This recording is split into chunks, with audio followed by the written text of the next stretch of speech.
everyone, this is Madison Star Moon.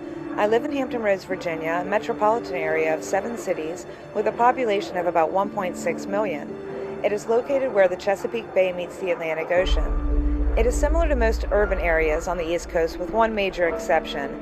It is essentially a company town, and that company is the United States Navy. Naval Station Norfolk is the world's largest Navy base, and there are 14 other military bases and facilities in the area. My home is in Virginia Beach, which hosts Oceana Naval Air Station, the most sophisticated, operationally productive, and critical air station in the U.S. Navy. It is home to 11 FA-18 Hornet squadrons and 7 of the 10 Super Hornet squadrons. The area station encompasses 6,000 acres with 7 miles of runways. You can imagine what the place sounds like. Complaints about noise pollution go largely ignored, and with an active duty and civilian workforce of 150,000, it's not surprising that the area is extremely military friendly. Probably the most common bumper sticker on Virginia Beach cars is "I heart jet noise, the sound of freedom."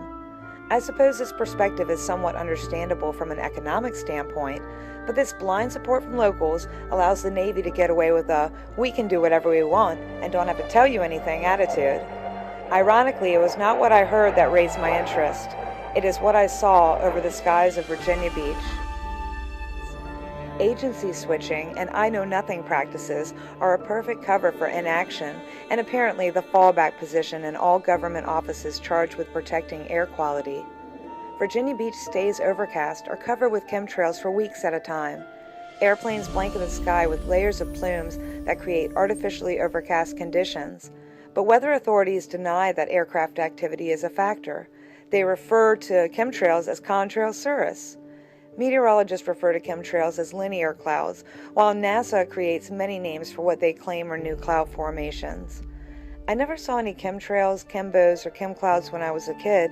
There was plenty of aircraft activity back then, so why didn't emissions persist then as they do now? What changed? I've come to believe that there is an insidious agenda being perpetrated on unsuspecting populations. Convoys of spraying planes are blanketing the skies with toxic chemicals and heavy metals. Witnessing that destruction of the environment on a daily basis changed me. At that point in time, for the first time in my life, I became an activist. I was determined to devote my time, energy, and passion to the mission of uncovering the truth about chemtrails. When I asked what those trails in the sky were, I generally heard the commonly understood answer, "It's jet exhaust." Even at that level, I was surprised that no one seemed concerned about exhaust lingering in the sky for hours. But others assured me the trails were just water vapor and that they would dissipate eventually. Some even had names for the water vapor. They called them contrails. But how could something so innocent sounding look so disturbing? Why were the trails failing to dissipate even after hours? Could there be more here than meets the eye? Literally? So I looked through the yellow pages, searching for environmental engineers and atmospheric scientists who could tell me what was really going on. No source had any information. No one even used the word contrail or referred me to someone else who might have the answer. The topic appeared to be off everyone's radar. So I called the EPA, who graciously took a message and promised to call me back. That call never came. I tried to contact the agency repeatedly, but found myself shuttled to non-functioning numbers, departments that didn't handle those issues, and their favorite device, putting me on hold and never coming back. When all else failed, they just hung up. I finally got through to someone at the EPA who agreed to actually help me. My request to have my roof and soil tested was passed along to the Virginia Department of Environmental Quality. That state agency contacted the Virginia Beach Health Department, which agreed to do the testing. I was finally getting somewhere. I contacted the media to document the procedure when the Department of Environmental Quality suddenly backed out. Their reason? State funds could not be used to test for heavy metals or biological materials.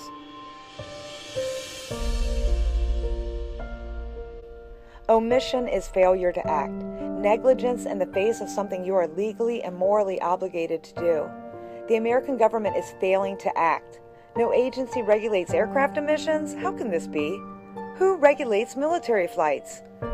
I've reported spraying planes to Naval Air Station Oceana, Naval Air Norfolk, Dam Neck Naval Air Annex, NASA Langley Air, and the Department of Defense.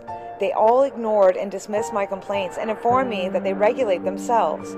That's right, they regulate themselves. I've reported the military for fuel dumping, which I witnessed from my house. They refused to even take a report or document the event. They referred me to the noise complaint hotline, which of course had nothing to do with fuel dumping. So much for self-regulation. Let me pause to say that many times representatives of the military and every level of government have been polite and kind. It is the structure of the system that is broken. They withhold information or stonewall because they are required to do so. And of course, answering uncomfortable questions is inconvenient, and it requires representatives to put up with persistent and confrontational investigators, which is why we must continue to push for answers.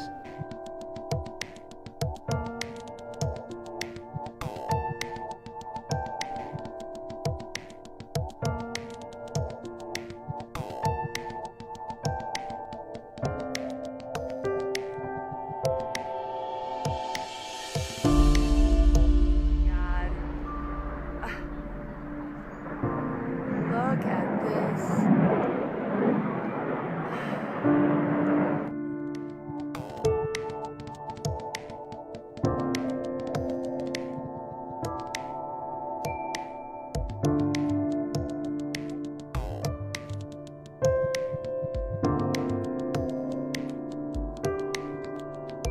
This is just crazy and insane. And there's no reason why I should even have to stand out here and make a video to explain to anyone why this is wrong.